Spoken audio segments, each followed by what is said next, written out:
പ്രതിപക്ഷ നേതാവ് Shri V D Satheesan,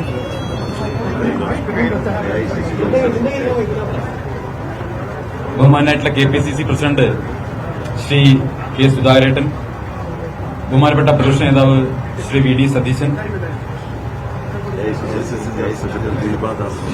ACCയുടെ സെക്രട്ടറിയും ജനറൽ സെക്രട്ടറിയും ഇവിടെ കേരളത്തിന്റെ ഇൻചാർജുമായ ബഹുമാനായിട്ടുള്ള മാഡം ദീപ മാഡം, ഒപ്പം DCCയുടെ അധ്യക്ഷൻ ബഹുമാനപ്പെട്ട MP, ഇവിടെയുള്ള എല്ലാ മോഹൻ സാർ, AC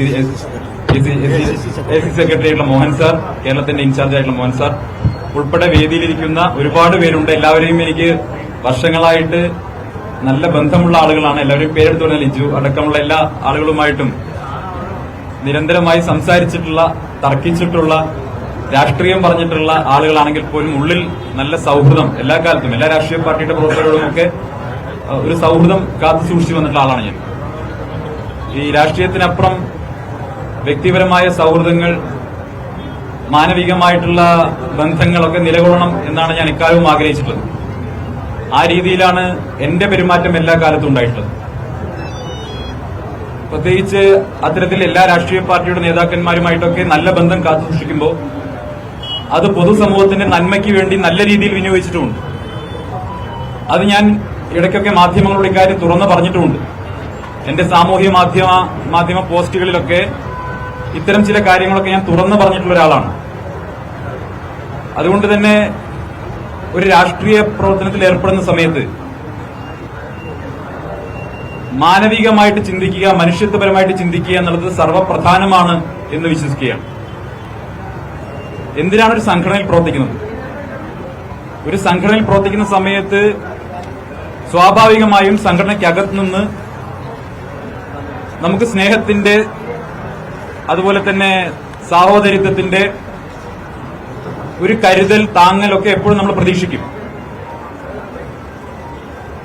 എല്ലായ്പ്പോഴും എല്ലാ ദിവസവും രാവിലെ എണീറ്റ് കഴിഞ്ഞാൽ വൈകുന്നേരം വരെ വെറുപ്പ് മാത്രം ഉൽപ്പാദിപ്പിക്കുന്ന ഫാക്ടറിയായിട്ട് നിലകൊള്ളുന്ന ഒരു സ്ഥലത്ത് നിന്ന് ഏറെക്കാലം സ്നേഹവും കരുതലുമൊക്കെ ഞാൻ പ്രതീക്ഷിച്ചു എന്നുള്ളതാണ് ഞാൻ ചെയ്ത തെറ്റ്.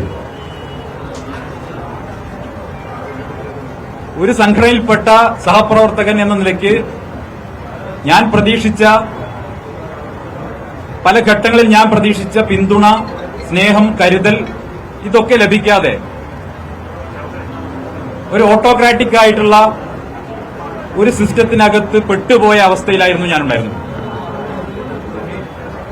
ഏകാധിപത്യ പ്രവണതയുള്ള, ജനാധിപത്യത്തെ പാടെ മതിക്കാത്ത ഒരു സിസ്റ്റത്തിനകത്ത് നിന്ന് വീർപ്പുമുട്ടി കഴിയേണ്ട അവസ്ഥയിലായിരുന്നു ഞാനുണ്ടായിരുന്നത്. സ്വന്തം അഭിപ്രായങ്ങൾ പറയാനോ വ്യക്തിത്വം കാത്തു സൂക്ഷിക്കാനോ ഏതെങ്കിലും വിഷയത്തിൽ മനുഷ്യപക്ഷത്തു നിന്നൊരു നിലപാട് പറയാനുള്ള സ്വാതന്ത്ര്യം പോലും ഇല്ലാതെ അച്ചടക്ക നടപടി നേരിട്ട ആളാണ് ഞാൻ. കേരളത്തിൽ ഹിന്ദുവും ക്രിസ്ത്യാനിയും മുസൽമാനും പരസ്പരം ഉപരോധമേർപ്പെടുത്തി ജീവിക്കാൻ സാധിക്കില്ല എന്ന് സാമൂഹ്യ മാധ്യമ പോസ്റ്റ് ഇട്ടതിന്റെ പേരിൽ ഒരു വർഷക്കാലം അച്ചടക്ക നടപടി നേരിട്ടയാളാണ് ഞാൻ. മാധ്യമ ചർച്ചകൾക്ക് പോകണ്ട, സന്ദീപിന് പങ്കെടുക്കരുത് എന്ന് നിശ്ചയിക്കപ്പെട്ട ആളാണ് ഞാൻ. ഞാൻ ജനിച്ചു വളർന്ന, ജീവിച്ച് വളർന്ന എന്റെ സാമൂഹ്യ പരിസരത്ത്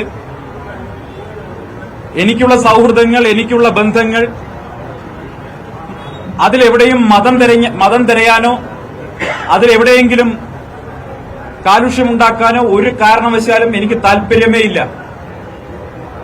അതുകൊണ്ട് തന്നെ തികച്ചും വ്യക്തിപരമായ അഭിപ്രായമെന്ന് പറയട്ടെ എന്ന് സൂചിപ്പിച്ച് ഞാനിട്ട ഒരു ഫേസ്ബുക്ക് പോസ്റ്റിന്റെ പേരിൽ ഒരു വർഷം സംഘടനയിൽ നിന്ന്, സംഘടനയുടെ കയ്യാലപ്പുറത്ത് തന്നെ നിർത്തുകയുണ്ടായി.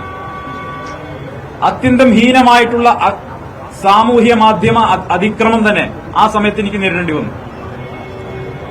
പക്ഷെ ആ കാലഘട്ടത്തിൽ ഒരിക്കൽ പോലും സംഘടനയെ തള്ളിപ്പറയാൻ ഞാൻ തയ്യാറായിട്ടില്ല. എല്ലാ സമയത്തും ഞാൻ വിശ്വസിച്ച, ഞാൻ പ്രവർത്തിച്ചു വരുന്ന പ്രത്യയശാസ്ത്രത്തിന്റെ സംഘടനയുടെ നാവായി ഞാൻ നിലകൊണ്ടിട്ടുണ്ട്. 14 ജില്ലകളിലെ ഗ്രാമാന്തരങ്ങളിലൂടെ യാത്ര ചെയ്ത സംഘടനയ്ക്ക് വേണ്ടി തൊണ്ട പൊട്ടുമാറി ഞാൻ പ്രസംഗിച്ചിട്ടുണ്ട്. സാമൂഹ്യ മാധ്യമങ്ങളിൽ, ടെലിവിഷൻ ചർച്ചകളിൽ ഇവിടെ ഇരിക്കുന്ന പല സുഹൃത്തുക്കളുമായും ഒരുപക്ഷെ അങ്ങേയറ്റത്തെ നിലയിലേക്ക് എന്റെ പാർട്ടി, അന്ന് ഞാൻ വിശ്വസിച്ച പ്രസ്ഥാനത്തെ പ്രതിരോധിക്കാൻ വേണ്ടി ഭാഷയുടെ എല്ലാ സാധ്യതകളും ഞാൻ ഉപയോഗിച്ചിട്ടുണ്ട്. കാഠിന്യമേറിയ പദപ്രയോഗങ്ങൾ നടത്തിയിട്ടുണ്ട്. പക്ഷെ അതെല്ലാം എന്റെ വ്യക്തിപരമായ ആവശ്യത്തിന് വേണ്ടിയിട്ടായിരുന്നില്ല, എന്റെ പ്രസ്ഥാനത്തിന് വേണ്ടിയിട്ടാണ് എന്ന ഉത്തമമായ ബോധ്യത്തോടു കൂടിയാണ് ഞാനത് ഏറ്റെടുത്തത്. പക്ഷെ തിരിച്ചിങ്ങോട്ട് എന്താണ് കിട്ടിയത്? കഴിഞ്ഞ കുറെ വർഷമായി ഈ സംഘടനയ്ക്കകത്ത് നിന്ന് എനിക്ക് കിട്ടിയത്, BJPക്കകത്ത് നിന്ന് എനിക്ക് കിട്ടിയത് അങ്ങേയറ്റത്തെ ഒറ്റപ്പെടുത്തലും വേട്ടയാടലുമാണ്. ഞാൻ ഇന്ന് ഈ നിമിഷം കോൺഗ്രസിന്റെ ആഫീസിൽ ബഹുമാനപ്പെട്ട പ്രതിപക്ഷ നേതാവിന്റെയും ബഹുമാനപ്പെട്ട KPCC പ്രസിഡന്റിന്റെയും സാന്നിധ്യത്തിൽ ഈ ത്രിവർണ്ണ ഷാൾ അണിഞ്ഞുകൊണ്ട് ഇവിടെ ഇരിക്കുന്നുണ്ടെങ്കിൽ അതിന്റെ ഉത്തരവാദി കെ സുരേന്ദ്രനും സംഘവുമാണ്. ഒരു സംശയവും ആ കാര്യത്തിൽ വേണ്ട. കേരളത്തിലെ CPIM-മായി ചേർന്ന് മുഖ്യമന്ത്രിയുമായി ചേർന്ന് നടത്തുന്ന അഡ്ജസ്റ്റ്മെന്റ് പൊളിറ്റിക്സിനെതിരെ നിലപാടെടുത്തു എന്നുള്ളതാണ് ഞാൻ ചെയ്ത കുറ്റം. കരിവന്നൂരും കൊടകരയും തമ്മിൽ പരസ്പരം വെച്ചുമാറുന്നതിനെ എതിർത്തു എന്നുള്ളതാണ് ഞാൻ ചെയ്ത കുറ്റം. ധർമ്മരാജന്റെ കോൾ ലിസ്റ്റിൽ പേരില്ലാതെ പോയി എന്നുള്ളതാണ് ഞാൻ ചെയ്ത കുറ്റം.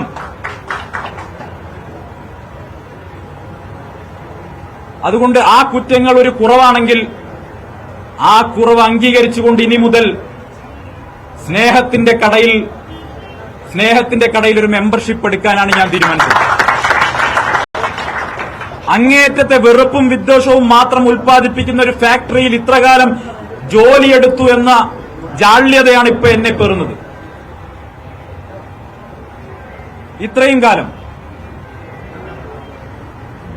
ഞാൻ ചില കാര്യങ്ങൾ പറഞ്ഞ സമയത്ത് ഞാൻ എന്റെ സഹപ്രവർത്തകരിൽ നിന്ന്, ചില ആളുകളിൽ നിന്ന് ഞെട്ടിക്കുന്ന അനുഭവങ്ങളാണ് കഴിഞ്ഞ ദിവസങ്ങളിൽ ഉണ്ടായത്.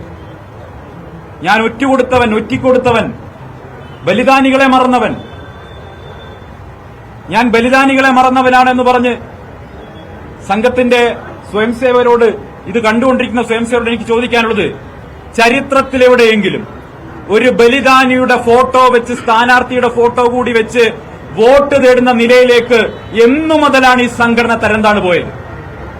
പാലക്കാട്ട് ഉപതെരഞ്ഞെടുപ്പിൽ ബലിദാനിയായ ശ്രീനിവാസന്റെ ഫോട്ടോ വെച്ച് വോട്ട് തേടുന്ന അവസ്ഥയിലേക്ക് എന്നാണ് ഈ സംഘടന തരംതാണു പോയത് എന്ന ചോദ്യം നിങ്ങൾ ഉന്നയിക്കണം. ആ സംഘടന ഇന്നും തുടരുന്ന, അതിനെ അന്ധമായി വിശ്വസിച്ച് പിന്തുടരുന്ന സാധാരണക്കാരായ മനുഷ്യരുണ്ട്. അവരെല്ലാവരും സാധാരണക്കാരാണ്. നിത്യജീവിതത്തിൽ എല്ലാവിധ മതസ്ഥരുമായും ഇടപെട്ട് മുന്നോട്ട് പോകുന്ന ആളുകളാണ്. പക്ഷെ അവർ തെറ്റിദ്ധരിപ്പിക്കപ്പെട്ടിരിക്കുന്നു ബലിദാനികളുടെ പേര് പറഞ്ഞുകൊണ്ട്.